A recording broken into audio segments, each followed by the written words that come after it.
2026 সালে বদলে গেল উত্তরাধিকার সম্পত্তি ভাগাভাগি নিয়ম। উত্তরাধিকার সম্পত্তি বিক্রি, নামজারি বা রেকর্ড সংশোধন করতে গেলে এখন বাধ্যতামূলকভাবে আপোষ বন্টনামা দলিল করতেই হবে। এই দলিল ছাড়া সম্পত্তি বিক্রি, নামজারি বা রেকর্ড সংশোধন হবে না। এখন জানবো আপোষ বন্টনামা আসলে কি।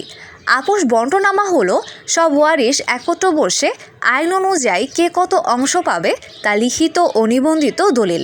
এতে ভবিষ্যতে কেউ দাবি অস্বীকার করতে পারবে না। একবার হলে দলিল বাতিল করা যাবে না। কেন সরকার এমন সিদ্ধান্ত নিল? কারণ বাস্তবতা ছিল ভয়াবহ।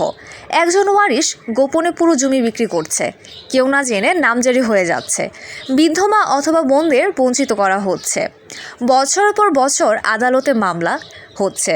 সরকার বুঝেছে দলিল ও নামজারি থাকলেই মালিকানা নয়, আইনসম্মত বন্টন নিশ্চিত করাই আসল সমাধান।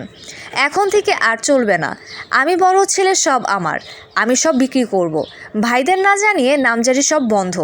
এই আইন না মানলে ভূমি অপরাধ প্রতিরোধ ও প্রতিকার 2023 অনুযায়ী নামজারি বাতিল, দলিল অকার্যকর, ভবিষ্যতে রেকর্ড সংশোধন প্রায় অসম্ভব। তাই এখন আপোষ বন্টনামা জরুরি ভিত্তিতে অবশ্যই করতে হবে।